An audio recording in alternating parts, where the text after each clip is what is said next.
This document had finished speaking, the Great Bodhisattvas, Sutra of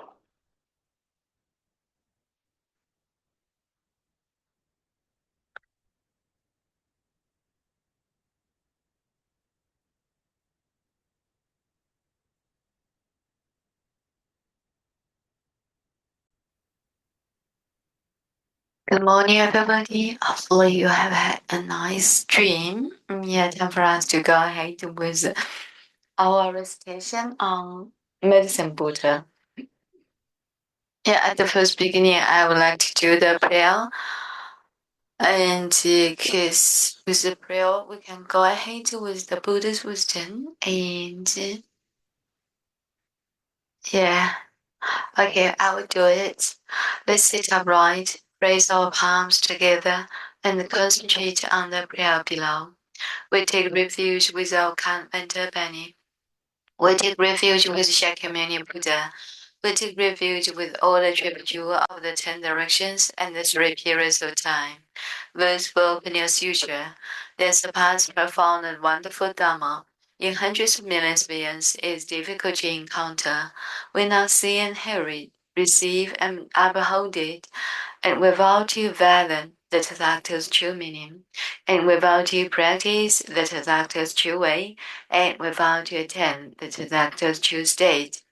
We vow that we can spontaneously express the Buddha's understanding, Buddha's view, Buddha's wisdom, Buddha's merit and virtue, Buddha's capability and Buddha's state through our actions, speech, and thoughts. We also vow that all the living beings can enter into the Buddha's understanding, Buddha's view, Buddha's wisdom, Buddha's merit and virtue, Buddha's capability and Buddha's state all into us. So that's the prayer. Good morning. Good morning, Jing. How are you today? Good morning, Need. Yeah, I'm okay. Thank you, Need. Yes, so good. So good to hear that. Now let's go ahead with the recitation. I'll play it for you. Good morning, Aline. Yeah, time for us to go ahead with the recitation of Medicine Buddha. Sutra of the Medicine Buddha, translated from Sanskrit into Chinese by the Tang Dynasty Tripitaka Master Xuanzang. Translated into English by Min Tan and P.D. Lee, 2001. Edited in blue by Daisy Spirit and Enid Spirit.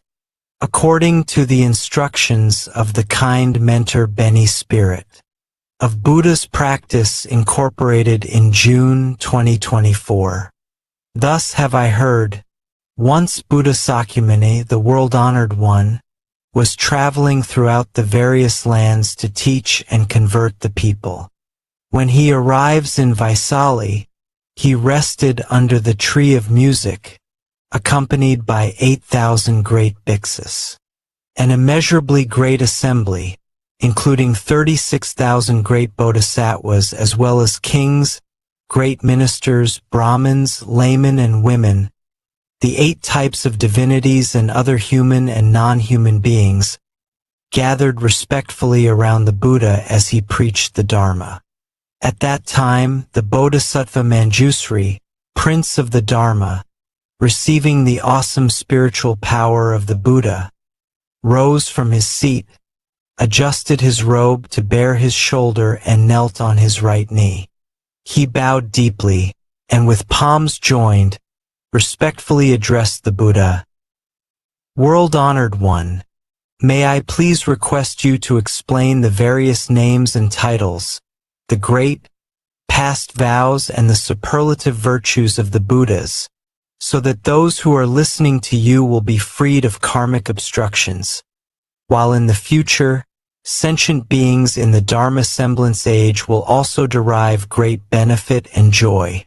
The Buddha praised the Bodhisattva Manjusri, saying, "Excellent, excellent, Manjusri, out of great compassion, you have urged me to explain the names and titles, merits and virtues and past vows of the Buddhas, in order to liberate those who are bound by karmic obstructions and bring benefits, peace and joy to all sentient beings in the Dharma semblance age. Now, listen attentively and reflect very carefully upon what I am about to say. The Bodhisattva Manjusri replied, "So be it, world-honored one. We will joyfully listen to whatever you wish to teach." The Buddha then said to the Bodhisattva Manjusri, "East of this world, past countless Buddha lands more numerous than the grains of sand in 10 Ganges rivers, there exists a world called pure lapis lazuli. The Buddha of that world is called the Medicine Buddha Lapis Lazuli Radiance Tathagata, Arhat, the perfectly enlightened, perfect in mind and deed, well gone, knower of the world, unsurpassed being, tamer, teacher of gods and men, Buddha, world-honored one." Manjusri, when the world-honored Medicine Buddha was treading the Bodhisattva path, he solemnly made 12 great vows to grant sentient beings whatever they desired. First great vow. I vow that in a future life, when I have attained supreme, perfect enlightenment, brilliant rays will shine forth from my body, illuminating infinite, countless, boundless realms. This body will be adorned with the 32 marks of greatness and 80 auspicious characteristics. Furthermore, I will enable all sentient beings to become just like me. Second great vow.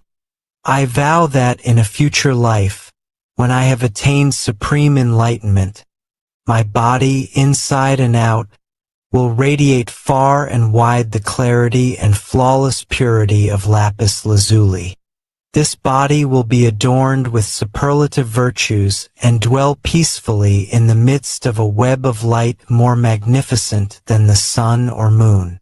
The light will awaken the minds of all beings dwelling in darkness, enabling them to engage in their pursuits according to their wishes. Third great vow.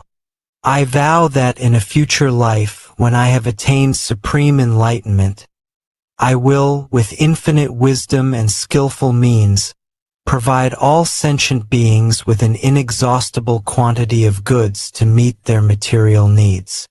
They will never want for anything. Fourth great vow. I vow that in a future life, when I have attained supreme enlightenment, I will set all who follow heretical ways upon the path to enlightenment. Likewise, I will set those who follow the Sravaka and Pratika Buddha ways onto the Mahayana path. Fifth great vow.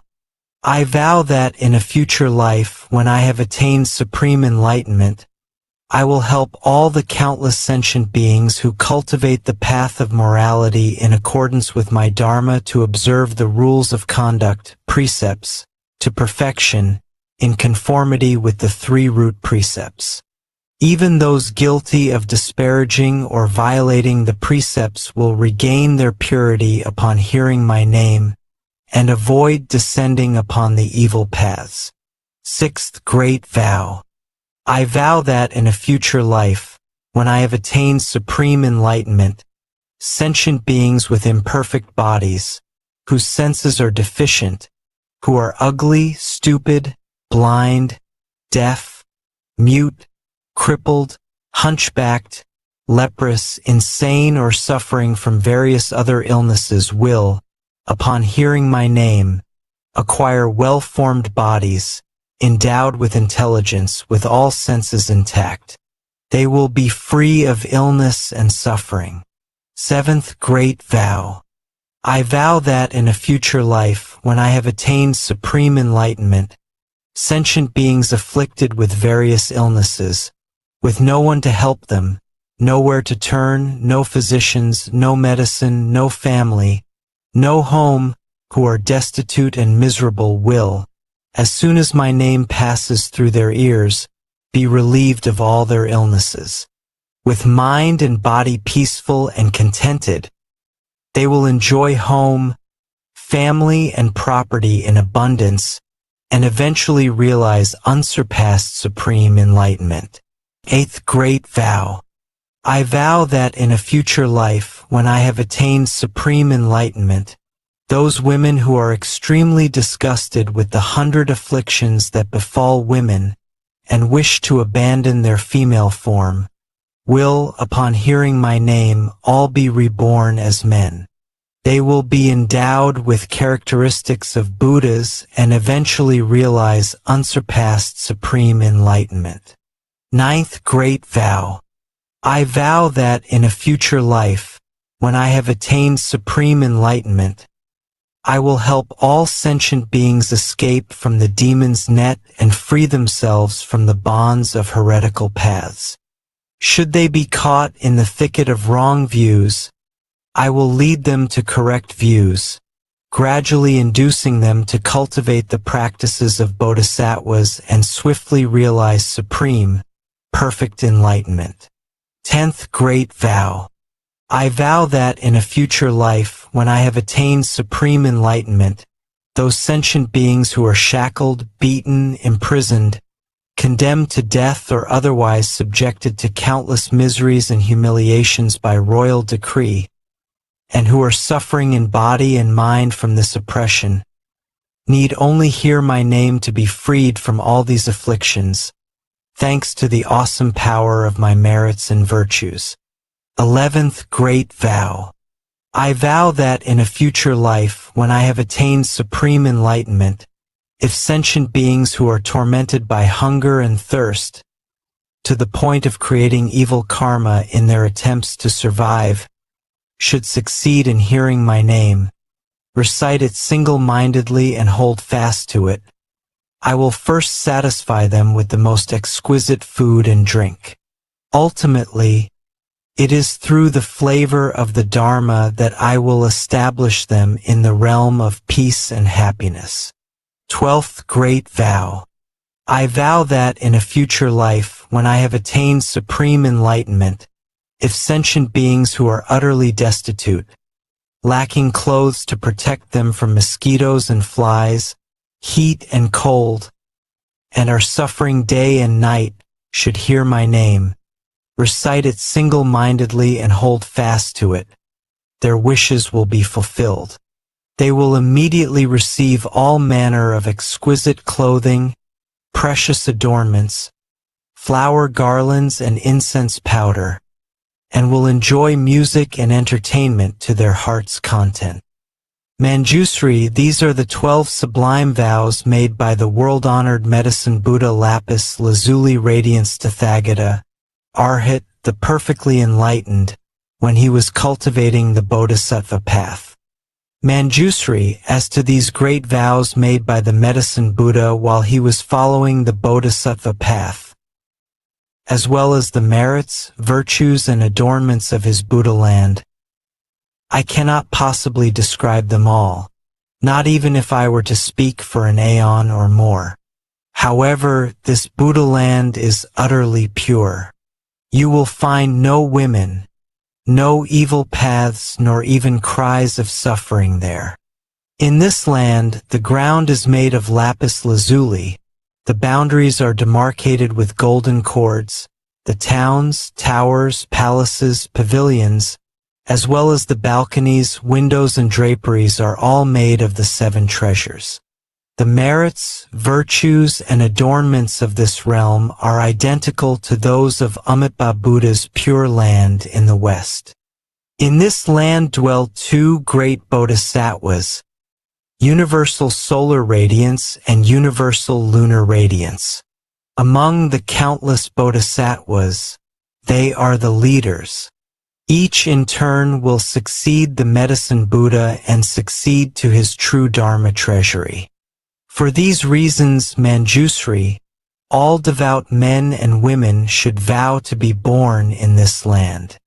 Buddha Sakyamuni then told the Bodhisattva Manjusri, there are sentient beings who cannot tell right from wrong. They are greedy and mean, do not practice charity, and do not understand the rewards of generosity. They are ignorant and unintelligent, lacking the foundations of faith, they amass riches which they assiduously hoard. Whenever they come across anyone seeking charity, they become annoyed. If forced to give, they feel as much pain and regret as if they were parting with their own flesh. Moreover, there are also countless sentient beings who are miserly and avaricious. They spend time amassing wealth, while not daring to spend it even on themselves, let alone on parents, spouse, children, servants, or beggars. Upon their death, these stingy persons will descend onto the paths of hungry ghosts or animality. However, even though they may suffer such a fate, if in a previous existence in the human realm they happen to hear the name of the Medicine Buddha, and now recall and recite his name even briefly, they will immediately vanish from the evil paths to be born once more among humans. However, they will remember their stay on the evil paths and, dreading their past suffering, will cease to wallow in worldly pleasures. They will gladly practice charity themselves, praise others who do so, and will no longer be stingy. Eventually, they will even be able to donate their head, eyes, limbs, blood, flesh, or other parts of their bodies to those who need them, not to mention mere material possessions. Moreover, Manjusri, there are sentient beings who have accepted the teachings of the Tathagata but have violated the precepts, moral rules, or they have not violated the precepts but have broken the regulations. Or else, while they have violated neither the precepts nor the regulations, they have disparaged right views. Or they have not disparaged right views but have abandoned extensive study of the Dharma and thus cannot explain the profound meaning of the sutras preached by the Buddha. Or else, although they may be learned, they have grown conceited. Because conceit clouds the mind, they believe that they are in the right and others are in the wrong. Therefore, they deprecate the correct Dharma and ally themselves with demons. Such deluded persons not only follow wrong views themselves, they also lead countless other sentient beings into the same great pitfall. These sentient beings are bound to wander endlessly on the paths of hell, animality, and hungry ghosts. Yet, if they should succeed in hearing the name of the Medicine Buddha, they will abandon their evil conduct forthwith to cultivate wholesome ways, and thus avoid descending upon the evil paths. Even those who cannot abandon evil practices or cultivate wholesome teachings, and thus descend onto the evil paths, can still benefit from the awesome power of the Medicine Buddha's past vows. If through this power they should hear his name even briefly, their lives on the evil paths will end and they will be born again in the human realm. They will hold correct views, diligently pursue their practice, and tame their minds. They will then be able to abandon the home life to become monks or nuns. They will uphold and study the Dharma of the Tathagatas rather than disparaging and violating it. With correct views and extensive study, they will fathom the extremely profound meaning of the teachings, abandon all conceit, and cease to disparage the correct Dharma. They will no longer have demons as companions, but will gradually cultivate the practices of Bodhisattvas and swiftly perfect them. Moreover, Manjusri, there are sentient beings who are avaricious, envious, jealous, and accustomed to praising themselves and disparaging others. They are bound to sink onto the three evil paths, suffering intense misery for countless thousands of years. When this intense suffering comes to an end, they will be born in the human world as oxen, horses, donkeys, or camels, often beaten and mistreated, They will suffer hunger and thirst and constantly travel along the road carrying heavy loads. If they succeed in returning as human beings, they will be among the poor and lowly, always serving others, constantly receiving orders, never being free. However, if any of them, in a former incarnation as a human being, have heard the name of the world-honored Medicine Buddha and, as a result of this good cause, now remember and single-mindedly take refuge in him, they will, thanks to this Buddha's spiritual powers, escape all suffering. Their senses will be sharp and they will be wise and learned, constantly seeking the supreme teachings and meeting with Buddhas or Bodhisattvas. They will break forever through Mara's net, smash the shell of delusion, dry up the river of afflictions, and thus escape all the worry and suffering of birth, old age, disease, and death. Moreover, Manjusri, there are sentient beings who love to quarrel, create schisms, and engage in legal disputes. They constantly make themselves and others suffer, creating and increasing all kinds of evil karma with body, speech, and mind. They plot against one another without mercy, while invoking the spirits of mountains, forests, trees, and tombs. They kill sentient beings and use their flesh and blood to propitiate the Yaksa and Rakshasa demons. They may take advantage of various evil or deviant methods to harm others. However, if the victims succeed in hearing the name of the Medicine Buddha, none of these evil practices can harm them. Moreover, everyone concerned will develop compassionate minds, endeavoring to benefit and bring peace and joy to others.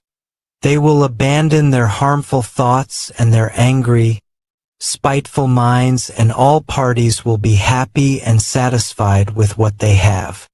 They will cease to encroach upon others, but will instead seek to benefit one another.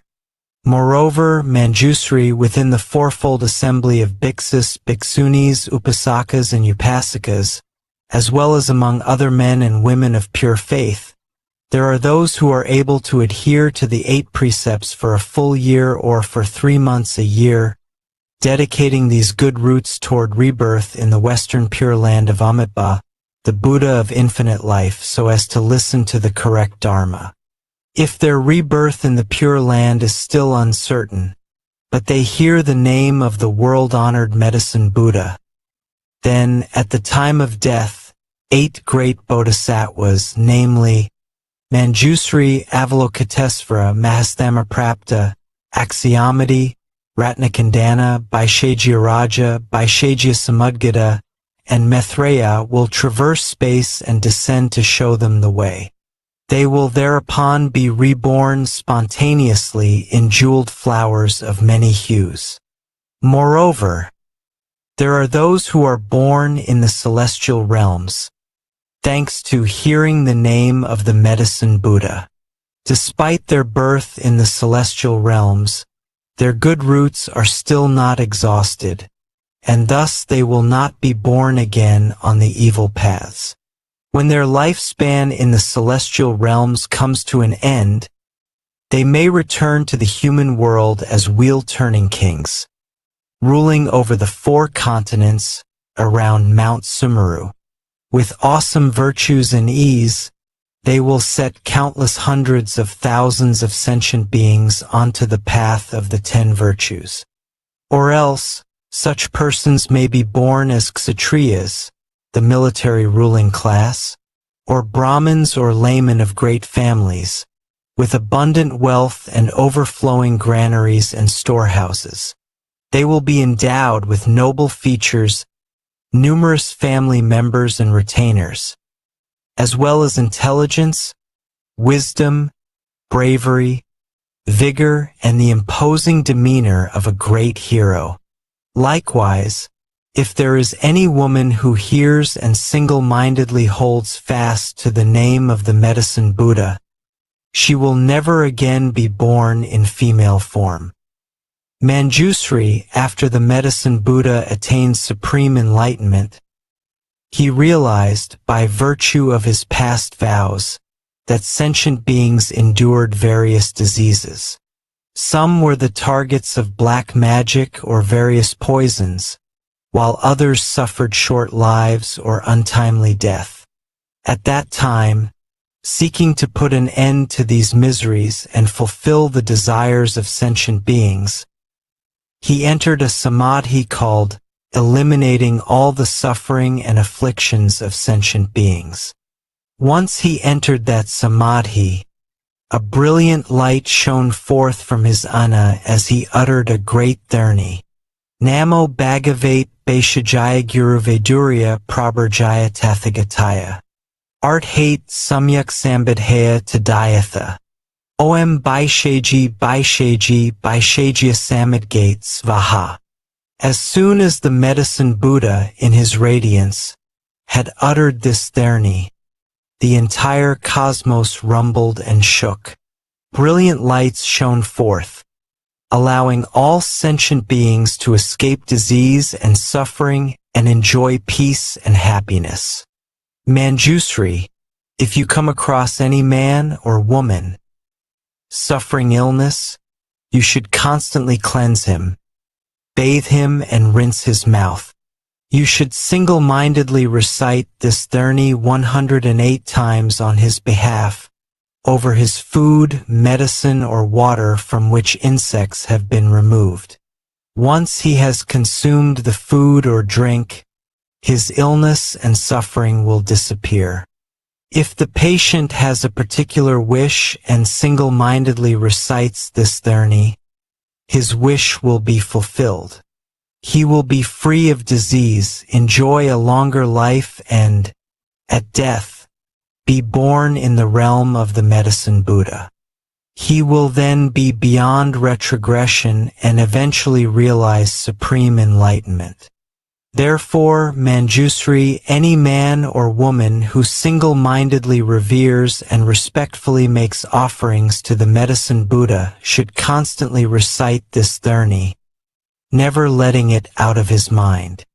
Moreover, Manjusri, upon hearing the various names of the Medicine Buddha Lapis Lazuli Radiance Tathagata, Arhat, the perfectly enlightened, men and women of pure faith should recite and hold fast to this name. Each morning at dawn, having bathed themselves and cleaned their teeth, they should make offerings of fragrant flowers, incense, perfume, and various kinds of music before an image of this Buddha. Furthermore, they should copy this sutra or have others do so, as well as single-mindedly recite it and listen to explanations of its meaning. They should offer all the necessities of life to the Dharma masters who teach this sutra, making sure they lack nothing. In this way, devout men and women will be under the protection of the Buddhas. All their wishes will be fulfilled and they will eventually realize supreme enlightenment. The Bodhisattva Manjusri then respectfully addressed the Buddha, O world-honored one, I vow that in the Dharma semblance age, I will use every skillful means to help men and women of pure faith hear the name of the world-honored Medicine Buddha. Even in their sleep, I will awaken their consciousness with the name of this Buddha. O world-honored one, if any devout person should read, recite and uphold this sutra or lecture upon it, explaining its meaning to others, or copy it or have others copy it, or if they should pay it the utmost reverence, adorning it with fragrant flowers, perfumes, incense powder and sticks, garlands, necklaces, banners, canopies, dance and music, and protecting it with precious, multicolored cloth, and if they should prepare a clean site, erect a high altar and place the sutra upon it, the four great celestial kings, their retinues as well as countless hundreds of thousands of other divinities, will thereupon proceed to this place to make offerings and guard this sutra. World-honored one, wherever this treasure of a sutra has spread and there are people capable of upholding it, you should know that, thanks to the Medicine Buddha's past vows, his virtues and the power of his name, the place will be free of untimely death. In that place, there will no longer be evil demons or spirits to sap the vital energy of the people. Even if there were, these devout men and women would recover, enjoying good health and peace of mind. The Buddha then spoke to Manjusri. So be it, Manjusri. It is just as you say. If men and women of pure faith wish to make offerings to the world-honored Medicine Buddha, they should first make an image of this Buddha, and then place it upon a pure, clean altar. They should scatter all kinds of flowers, burn all varieties of incense, and adorn the place with banners and pennants. For 7 days and nights they should adhere to the 8 precepts, consume only pure food, bathe and perfume themselves, put on clean, fresh clothing, and keep their mind undefiled, free of anger or malice. They should develop feelings of kindness, compassion, joy, and giving toward all sentient beings, while bringing them benefits, peace, and happiness. They should play music and sing the praises of the Medicine Buddha, while circumambulating his image in a rightward, clockwise direction. Moreover, they should bear in mind his merits, virtues, and past vows, while reading and reciting this sutra, reflecting on its meaning and explaining it to others.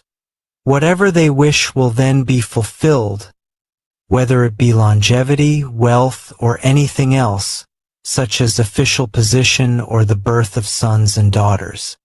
Moreover, if any sentient beings suddenly suffer nightmares and witness all kinds evil omens, such as flocks of strange birds, or hundreds of ominous signs throughout their homes, they need only venerate the world-honored Medicine Buddha with all kinds of wonderful offerings, and the nightmares, evil omens, and inauspicious signs will all disappear, no longer able to cause them harm. If any sentient beings are in fear of water, fire, knives, poison, falling off a precipice, or of vicious beasts, such as wild elephants, lions, tigers, wolves, bears, venomous snakes, scorpions, centipedes, millipedes, infectious mosquitoes or gnats, they need only single-mindedly recall and recite the name of the Medicine Buddha, while respectfully making offerings to him, and they will escape all these terrors. If a country should be subject to foreign invasion, banditry, or rebellion, the inhabitants need only recall and recite the name of the Medicine Buddha, while paying homage to him, and all these calamities will likewise disappear. Moreover, Manjusri, there are men and women of pure faith who throughout their lives have not worshipped any deities, but have single-mindedly taken refuge in the Buddha, the Dharma, and the Sangha, and upheld the precepts, the 5 or 10 lay precepts, the 400 Bodhisattva precepts, or the 250 bhiksu or 500 bhikshuni precepts. However, if any of them have violated the precepts they have taken and fear falling onto an evil path, they should concentrate on reciting the name of the Medicine Buddha and respectfully make offerings to him.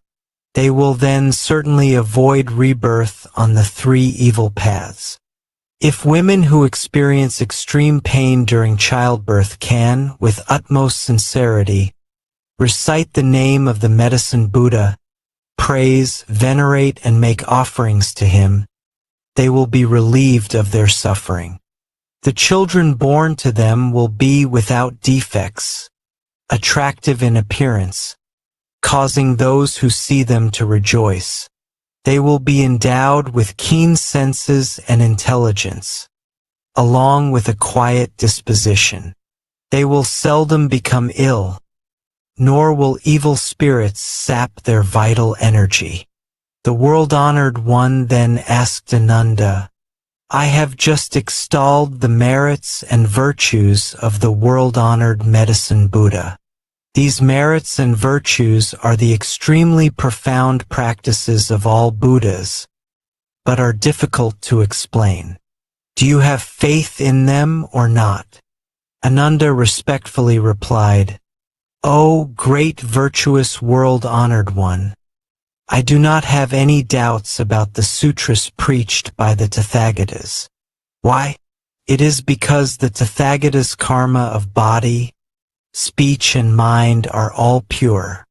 O world-honored one, the sun and the moon may fall, Mount Sumeru, the majestic king of mountains, may tremble, but the words of the Buddhas can never change.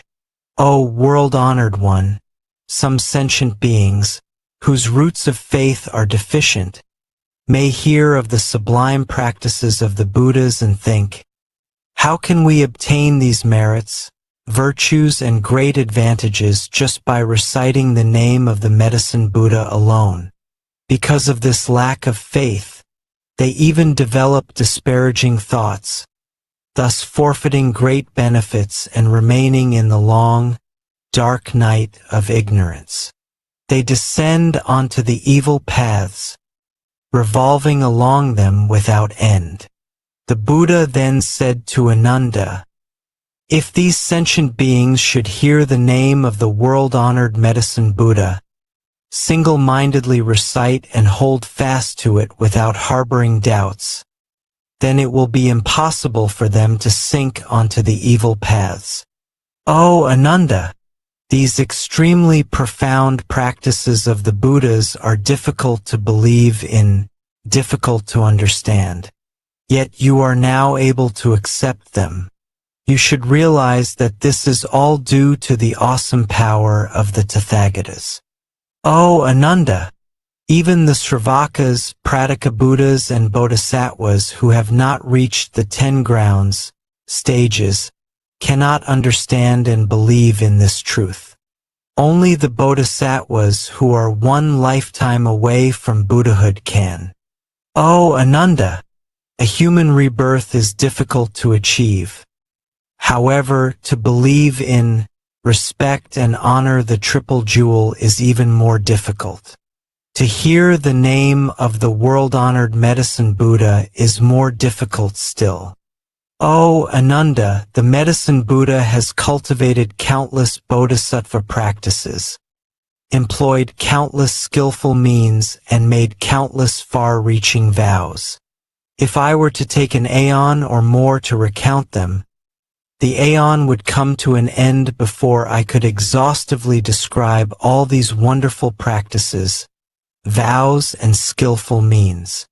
At that time, a great bodhisattva in the assembly, named Salvation, arose from his seat, adjusted his robe to bare his right shoulder, knelt on his right knee, bowed, and, with palms joined, respectfully addressed the Buddha.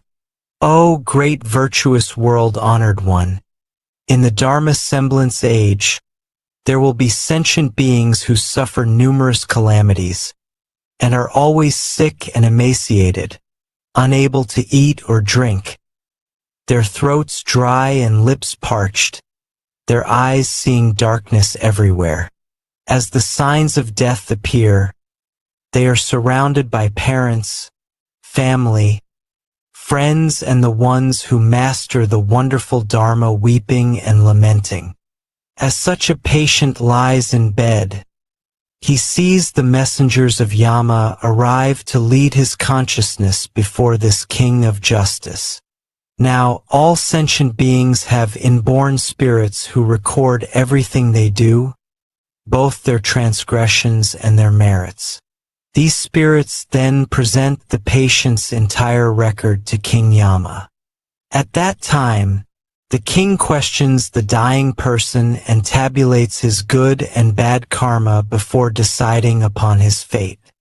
If, at that point, the relatives and the ones who are proficient in wonderful dharma of the patient are able to take refuge in the world-honored Medicine Buddha on his behalf, invite monks and nuns to recite this sutra, light 7-tiered lamps and hang multicolored longevity banners, his consciousness may return then and there, and he will see himself clearly as though in a dream. Or else, after 7, 21, 35 or 49 days, when his consciousness returns, as if awakening from a dream, he will recall his good and bad karma and the consequences thereof. Having personally witnessed the consequences of karma, he will never again create evil karma, even if his life is in danger. Therefore, men and women of pure faith should uphold the name of the Medicine Buddha, venerate and make offerings to him according to their means. Ananda then asked the Bodhisattva salvation, "Good man, how should we venerate and make offerings to the world-honored Medicine Buddha, and how should we make the longevity penance and lamps?" The Bodhisattva salvation replied, "Virtuous one, in order to help the patient recover, you should adhere to the 8 precepts for 7 days and 7 nights, make offerings of food, drink, and other necessities to a group of monks and nuns in accordance with your means, pay homage and respectfully make offerings to the world-honored Medicine Buddha 6 times a day and recite this sutra 49 times. You should light 49 lamps, make 7 images of the Medicine Buddha and place 7 lamps, each as large as a cartwheel, before each image, letting them burn continuously for 49 days and nights. You should also make multicolored banners, 49 hand lengths long. Furthermore, you should release 49 species of animals, thus sparing their lives. The patient may then escape danger and will not be under the sway of evil demons, nor subject to untimely death.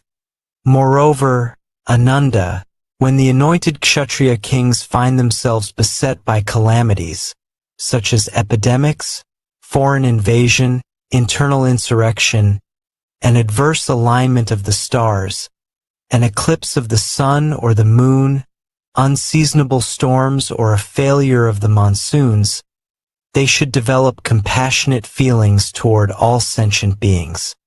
They should also pardon prisoners and make offerings to the world-honored Medicine Buddha in accordance with the rites described earlier. Thanks to these good roots and the power of the Medicine Buddha's past vows, peace and stability will immediately return to the affected countries. The rains and winds will be favorable. Crops will be ripe on time and everyone will be healthy and happy. The country will be free of evil yakshas out to harm the populace. All the evil omens will immediately disappear, and these anointed Kshatriya kings will enjoy greater longevity and vitality, finer appearance as well as greater health and freedom than ever before. O Ananda, the queens, consorts, princesses, royal heirs, great ministers, court ladies, officials or commoners who suffer disease and other misfortunes should also make offerings to the Medicine Buddha. They should make multicolored longevity banners, light lamps, ensuring that they burn continuously, liberate all kinds of animals, scatter flowers of various colors, and burn various kinds of incense renowned for their fragrance. They will then recover from disease and escape misfortune. Ananda then asked the Bodhisattva salvation, "Good man, how can an expiring lifespan be lengthened?" The Bodhisattva salvation replied, "Virtuous one, did you not hear the Tathagata explain the 9 forms of untimely death? I would urge everyone to make longevity banners and lamps and cultivate merits and virtues. Thanks to such cultivation, they will escape suffering and misfortune throughout their lives. Ananda further asked, "What are the 9 forms of untimely death?" The Bodhisattva salvation replied, "Some sentient beings contract a minor illness which goes untreated for lack of a physician or medicine. Or else, even though there is a physician, he prescribes the wrong medicine, causing premature death. Or the patients, believing the false pronouncements of earthly demons, heretics, or practitioners of black magic, may panic, unable to calm their minds. They may then engage in divination or perform animal sacrifices in order to propitiate the spirits, praying for blessings and longevity, all in vain. Through ignorance, confusion, and reliance on wrong, inverted views, they meet with untimely death and sink into the hells, with no end in sight. This is the first form of untimely death. The second form is execution by royal decree. The third is losing one's vitality to the demons through hunting, gambling, debauchery, drunkenness, or extreme dissipation. The fourth is death by fire. The fifth is death by drowning. The sixth is being devoured by wild animals. The seventh is falling off a mountain or a cliff. The eighth is death by poison, incantations, evil mantras, or demons raised from the dead. The ninth is from hunger or thirst, for lack of food and water. These are the 9 forms of untimely death mentioned by the Tathagatas. There are also countless other forms which are too numerous to describe. Moreover, Ananda, King Yama is responsible for keeping the karmic register of everyone in the world. If sentient beings have been unfilial, committed the 5 cardinal sins, disparaged the triple jewel, broken the laws of the land, or violated the major precepts, King Yama will mete out punishment according to the infraction. Therefore, I urge sentient beings to light lamps, make banners, liberate animals, and cultivate merits in order to avoid suffering and misfortune. At that time, there were 12 powerful Yaksa generals in the great assembly named Kambira, Vajra, Mahira, Andira, Anila, Sundila, Indra, Padra, Makura, Sindura, Katura, and Vikarala. Each was accompanied by a retinue of 7,000 yaksas. They all raised their voices in unison and said respectfully to the Buddha, "O world-honored one, today, thanks to the Buddha's awesome power, we have succeeded in hearing the name of the Medicine Buddha and no longer fear descending onto the evil paths. Together, with one mind, we take refuge in the Buddha, the Dharma, and the Sangha for the rest of our lives and pledge to support all sentient beings, bringing them genuine benefits and joy. Wherever this sutra circulates or wherever there are sentient beings who hold fast to the name of the Medicine Buddha and respectfully make offerings to him, whether in villages, towns, kingdoms, or in the wilderness, we will all protect them. We will release them from all suffering and calamities and see to it that all their wishes are fulfilled. Sentient beings afflicted by disease or calamity and wishing to escape should also read or recite this sutra. They should knot our names with multicolored strands, untying them when their wishes are fulfilled." Thereupon, Buddha Sakyamuni praised the great Yaksa generals with these words, Good indeed, good indeed, great Yaksa generals. Those of you who wish to repay the benevolence and the virtues of the world-honored Medicine Buddha should always benefit and bring joy to all sentient beings in this way. Ananda then asked the Buddha, World-honored one, what should we call this teaching, and how should we adhere to it and put it into practice? Buddha Sakyamuni replied to Ananda, This teaching is called the past vows, merits and virtues of the Medicine Buddha, or the Dharni of the vows of the 12 Yaksa generals to benefit sentient beings or eradicating of all karmic obstacles. You should uphold it as such. When Buddha Sakyamuni finished speaking, the great Bodhisattvas, as well as the great Sravakas, kings, ministers, Brahmins, laypersons, Devas, Nagas, Yaksas, Gandharvas, Asuras, Garudas, Kinnaras, Maharagas and other human and non-human beings all rejoiced at the Buddha's words. They faithfully accepted them and put them into practice. Sutra of the Medicine Buddha Lapis Lazuli Radiance Tathagata. His past vows, merits, and virtues. Homage to the Medicine Buddha's great assembly of Buddhas and Bodhisattvas.